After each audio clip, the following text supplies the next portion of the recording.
雑談をしてほしいというコメントをいただきまして、今回は少し雑談をしてみようかなと思います。特に何もしないので、ラジオ感覚で何か作業をしながら、聞いていただけたらと思います。まず最初に、最近ペットショップに行く機会がありまして、金魚を買うことになりました。ここに今4匹の金魚が暮らしています。なんで買うことになったかっていうのはよくわかっていないんですが、勢いで買ってしまいました。で、金魚ってメダカとかと比べてももっと結構高いイメージしてたんですけど、1000円とか2000円とか、思ったより、もちろんそういった高額な金魚も売ってはいたんですが、いくらだったかな、500円とかで、売っているのを見つけて、ですごく可愛いんですよね。まさかこんな感情になるとは思っていなかったんですけど、金魚可愛いんですよ。一目惚れしちゃいまして、買ってしまいました。すごく癒されています。動物を飼った経験で言うと、子供の頃に鳥を2羽飼っていて、文鳥を、いただいて飼ってたことがありますね。文鳥もすごく可愛かったんですけど、手乗り文鳥って言って指に乗せたりして、結構懐いてたんで可愛がってましたね。犬とか猫とかは飼ったことがなくて、おじいちゃん、おばあちゃんの家に柴犬かな、柴犬なのかな、もう死んじゃったんですけど、かなり前に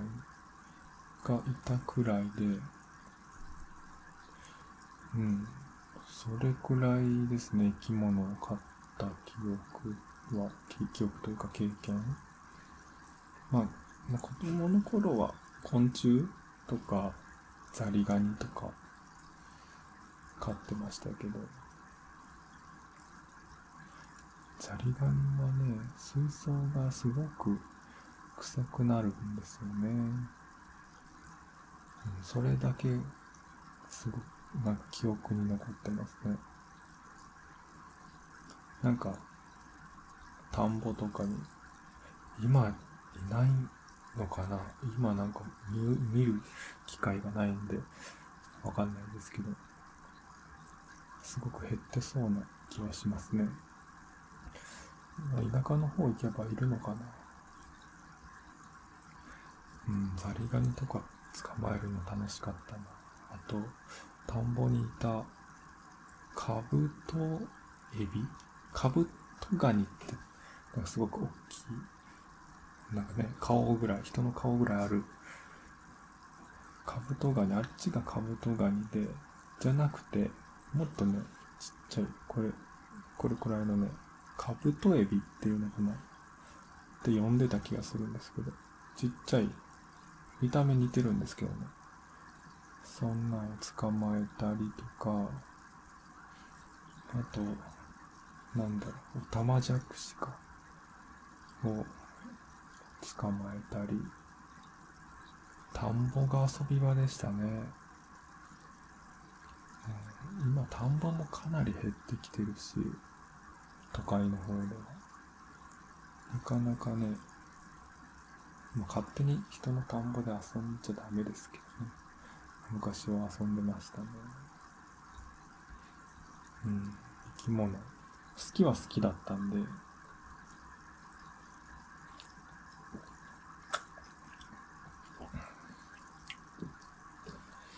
でペットショップに行って金魚鉢と、砂と餌とでカルキ抜きって言って水道水をねそのまま入れてしまうとあまり良くないらしいので、それをカルキを抜くための薬みたいなのを買って、あとこのエアーですね、空気のやつ、ブクブク言ってる、それらを買って、でもトータル金魚合わせても3000円とか4000円くらいで収まるくらい、ゼロから集めて、で割と数ヶ月で死んじゃうイメージだったんですけど、その品種とか種類にもよるとは思うんですけど、10年くらい生きる金魚もいるらしくて、大事に育てたいなと思ってます。別に何もね、喋ってくれたりとか、泣いたりとか、そういうのはないんですけど、口をパクパクさせて餌を求めてるとことか、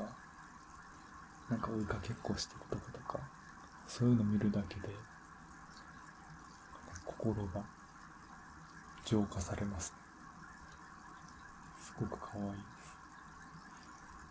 す。何だったかな、こっちの金魚が何だったっけ、種類がちょっとど忘れしちゃった。2種類実はいて、白っぽいのが2匹、おでこが赤くて体が白いのが2匹と、もう1種類はね、体がぷっくりしてて、ピンポンパールだったかな、そんな感じの金魚が2匹います。で、できればオスメスとかでね、飼えばよかったなと今となって思うんですけど、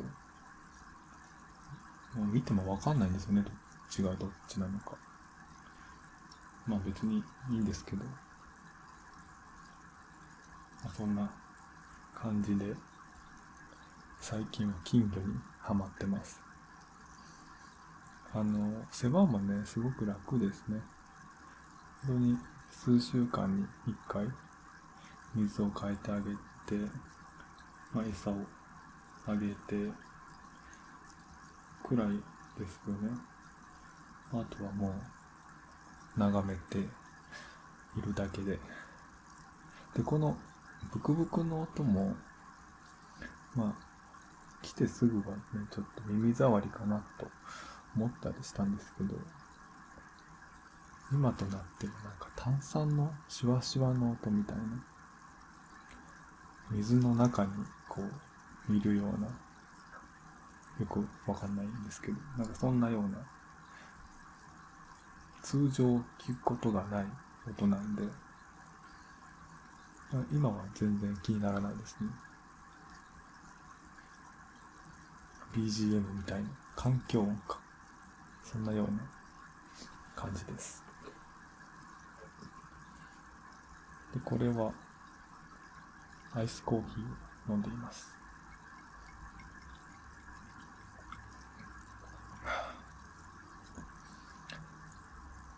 子供の頃って親が毎朝毎日何回飲むんだろうみたいな感じでコーヒー飲んでたの見てましたけど、やっぱり大人になると飲むもんなんですね。僕もなんで飲んでるかわかんなくて、なぜか飲んでいます。これはブレンディの粉のやつに、豆乳入れてソイラテみたいにして飲んでます。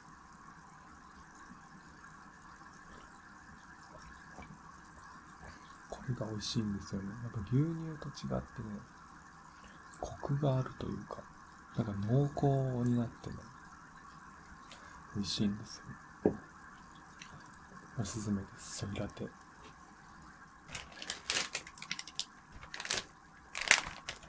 今日のお菓子、ドンキだったかな、ドンキかどっかで買ったんですけどね、なんか健康そうなクッキー買いました。ただのクッキーではなくて、オーツ麦書いてる、オーツ麦って書いてるが入ったクッキーで、オートミールみたいなもんですよね、多分。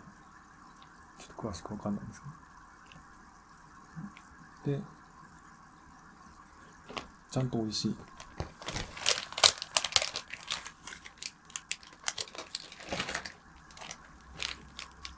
こんな感じのパッケージで。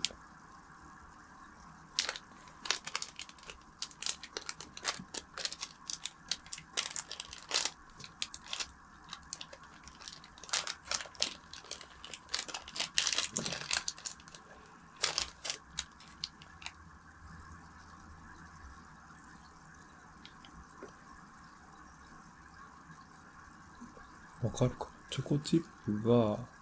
なんかところどころに入ってて健康そうじゃないですか。なんとなく。なんで買ってみました。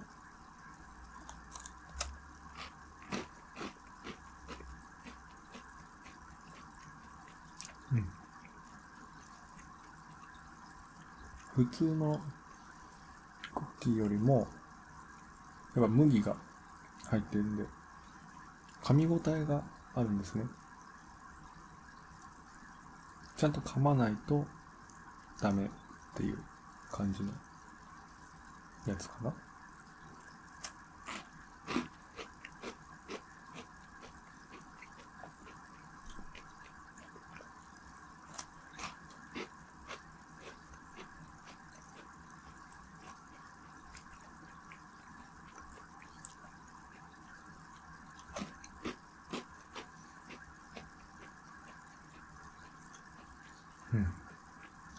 美味しい。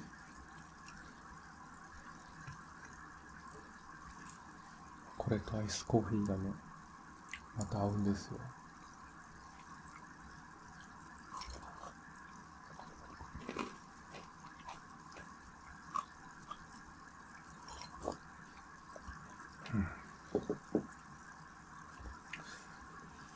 最高ですね。こうやってお菓子食べてコーヒー飲んで金魚を眺める、これ以上の幸せがあるんでしょうか。あるでしょうね。なんだろう、他なんか話すことあったかな。そうだ、最近本を買ったんですよ。知り合いの社長さんからおすすめされた本があって、ちょっとまだ読んでないんですけど取ってきます。はい、こちらです。2冊とも坂口恭平さんという方が、書かれた本で、ジャンル的にはおそらく自己啓発系だと思います。中しっかりまだ全然読めてないんでわかんないんですけど、おそらくそうじゃないかなと思います。で、まあ、なんていうんですかね、こっちが、ちょっとなんか、パラッとだけお見せしますけど、わかるかな。中が漫画になってて、すごくね、読みやすいんですよね。で、まあ、どういう本かっていうと、自分に自信がなかったりとか、やりたいことが続かないみたいな、そういう悩みがね、ある方多いと思うんですけど、まあ、それに必要なのが、ジムだったっていう、生きるためのジムという本ですね。これかなり読みやすいと思うんで、ちょっとまだ読んでないのでおすすめとも言えないんですけど、読みやすそうという、第一印象ですね。で、もう一冊が、同じく坂口恭平さんの、その日暮らしですね。こっちはなんかエッセイ風になってる感じですね。細かくそのパートが分かれてて、いろんなテーマに基づいてこう話が広がっていくという感じです。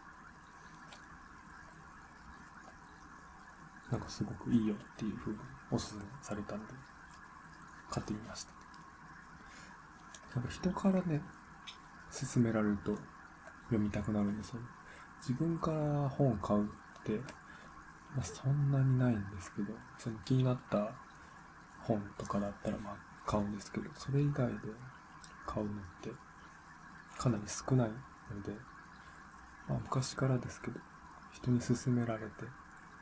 買うみたいなことは多いですね。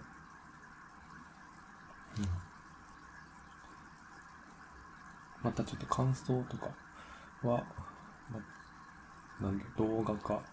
X かでお伝えできればと思います。サクッと読めるかなと思います。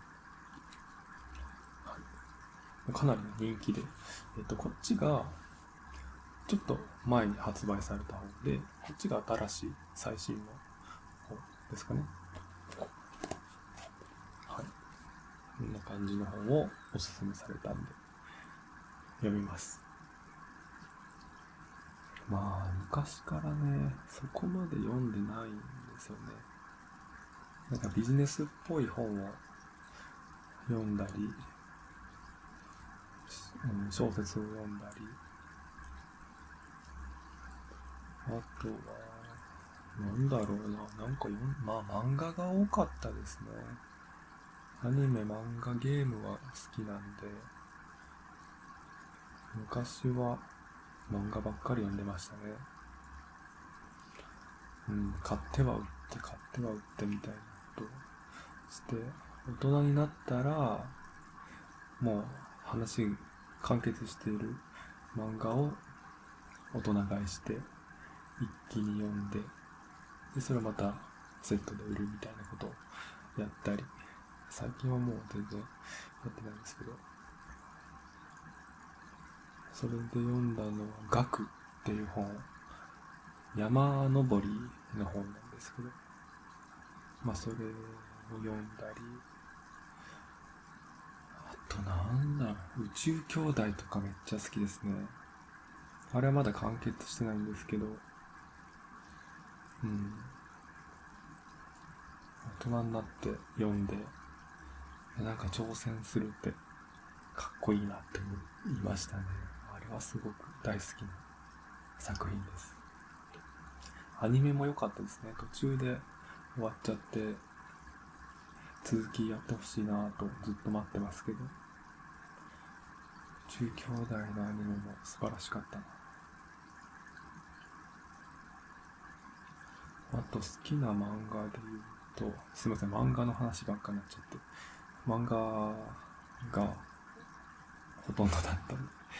なんだろうな、銀のさじとかも好きだな。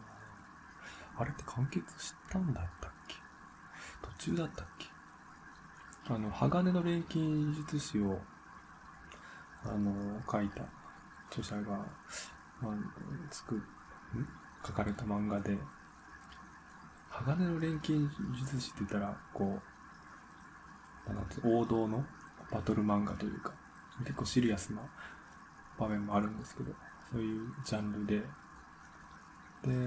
銀のさじっていうのは農業の話で、もう一気に中身がガラッと変わっちゃうんですけど、食育っていうのをテーマにした漫画、高校生が主人公の漫画で、めっちゃ面白いんですよね、それも。そういうのを読んだり、すいません、宇宙兄弟の話全然しなかった。宇宙兄弟は、その名の通り、とある兄弟がいて、宇宙を目指すっていう物語なんですけど、宇宙飛行士を目指す、ずっと昔から宇宙に憧れを持っていて、いつか宇宙飛行士になるんだと心に決めていたのに、いつの間にかその夢を忘れて、普通の会社に勤めてたんですが、とあることがきっかけでもう一度宇宙を目指すっていう漫画ですね。すごくね、なんか頑張らなきゃなって思う、勇気づけられる漫画ですね。登場人物がね、全員魅力的で、嫌なやつとかいないんですよ。ちょっとストーリーのね、流れとして、宇宙飛行士っていうすごい限られた人しかなれないとこなんで、そう相手を蹴落とすというか、ライバル視してやっていくっていうのはあるんですけど、最終的にはなんか全然憎めないやつになっていったりとか、いいやつだなと思った人がちょっとやっぱライバル視が強くなりすぎてちょっと敵対してしまうんですけど、最終的にはやっぱり仲良くこうなってお互いこう頑張ろうぜみたいな風になっていったりとか、なんせ登場人物がね魅力的で、そういう描き方はものすごく良かったですね。あれも完結しそうな雰囲気もするんだったっけ。ちょっと直近追いかけれてないんですけど、確かもうクライマックスは言ってるんじゃないかなと。また一から読みたいな。そういった漫画読んだり、ワンピースはね、子供の頃読んでて、もうすぐ完結するらしいですね。あとなんかあったかな、好きな漫画。アニメは推しの子の2期を今見てて、漫画1巻だったかなを読んで、正直なんで流行ってるんだろうみたいな感じだったんですよ、最初。1巻まで読んで、確かすごい流行ってるけど、これ何が面白いんだろうと思ってたら、その続きをふとした時に読み出して、これめちゃくちゃ面白いじゃんみたいな。最初のね、印象がプリキュアみたいな、目がすごいキラキラした主人公っていうのが、ちょっとヒロインというか出てきて、プリキュアっぽいキラキラしたアニメなのかなと、アニメで漫画なのかなと思ったら、全然違う僕好みのシリアスなそのミステリーかっていうジャンルで引き込まれましたね。あれは最初と印象とガラッと変わって、今アニメの2期を追いかけて見てますけど、やっぱ面白いですね。ガリレオもそうですけど、昔からそういった推理系のジャンルは好きですね。なんでかわかんないんですけど。コナンは見てないですね。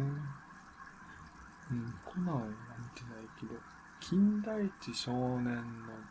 事件簿みたいなだったかな。昔アニメ見てた気がしますね。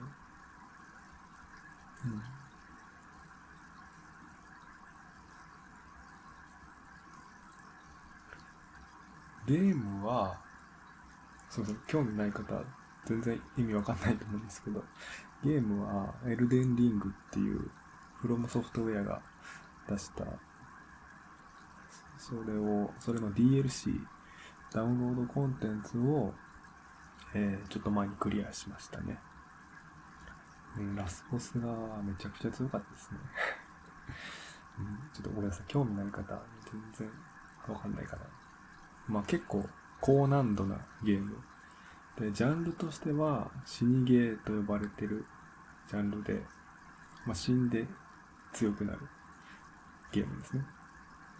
何回も何回も死んで、ボスの動きとかを理解して戦って倒すようなゲーム。フロムソフトウェアのゲームが好きで、ダークソウルからブラッドボーン、あとはなんだっけ、赤炉もやって好きですね。アーマードコアももちろんやりましたし、アーマードコアは衝撃でしたね。6が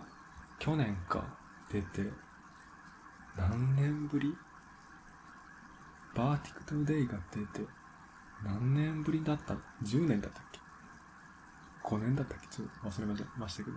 それくらいぶりに新作が出るって衝撃受けて、アーマードコアシリーズは子供の頃からやってたんで、アーマードコアアナザーエイジだったっけ、プレステのやつですよ。プレイステーションのやつを兄貴とやったり、一人でもやったり、ロボットゲームなんですけどね、アーマードコアは。ロボットの対戦ゲームか。めちゃくちゃ面白くて、なんか武器をね、腕に持つ銃を変えたりとか、右手はサーベル、こう切る系のやつにしてとか、肩にはミサイルつけてみたいな、自分でカスタマイズできるゲームだったんですけど、めちゃくちゃハマってやりまくって、シリーズねかなりいっぱいあって、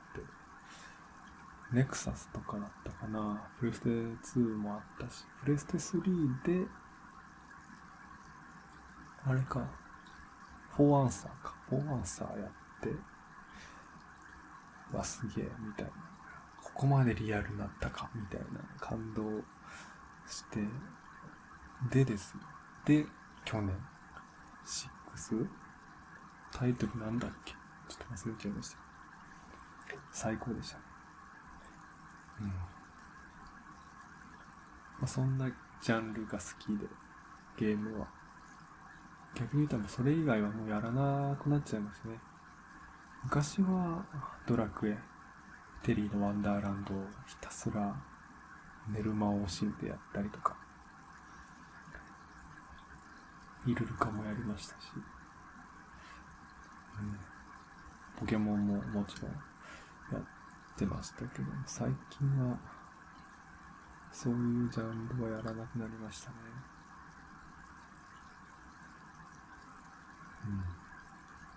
そんな感じです。その休日にやること。バイクは今暑すぎて乗れてないですね。バイクもキャンプも行ってないですね。どっちもね、シーズンがすごく短いんですよね。キャンプに関しては山の方行けば涼しいんでしょうけど、山の方に行くまでがちょっと大変なんで、夏はね、行けてないし、バイクはもうそもそもずっと暑いんで今は。バイクって涼しそうなね、イメージあるかと思うんですけど、結局信号待ちとかで止まると灼熱なんですよね。あれってバイクってエンジンが自分の体の下とかについてるじゃないですか。もうね、湯たんぽを抱えてる状態なんですよ、常に。そのまま湯たんぽ抱えたまま走ってるんで、めちゃくちゃ暑いんですよね。なのでもうこの時期とか本当にやばいです。で、危ないんでね、グローブとかヘルメットとか、そういう装備をちゃんとしないといけないから、ずっと暑いんですよ。で、雨降ったらね、ずぶ濡れですし、冬は冬でね、手がね、かじかんで動かなくなったりとか、ほんと趣味の乗り物って感じですね。めちゃくちゃ楽しいんですけどね、ツーリングとか行くと。季節はかなり選ぶな。それ我慢できる人は年中ね、乗れますけど、僕はもう無理だな。一番バイクで楽しかったのは、原付スクーターに乗ってた時がなんか一番思い出として残ってるかな。なんか音楽聴きながら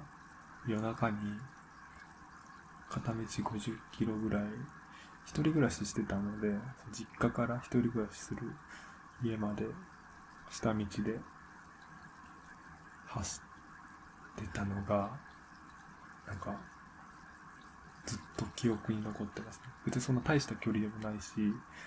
なんてことないんですけど、なんか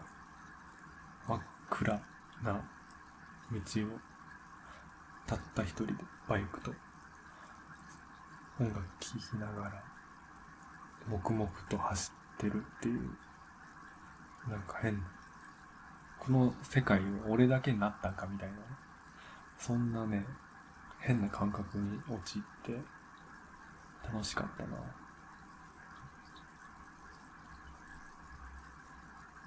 バイク涼しくなったら乗りたいな。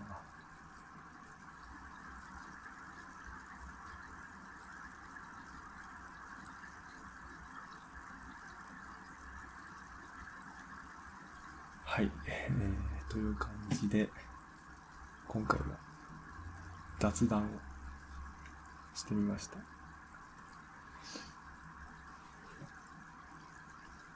おやすみ。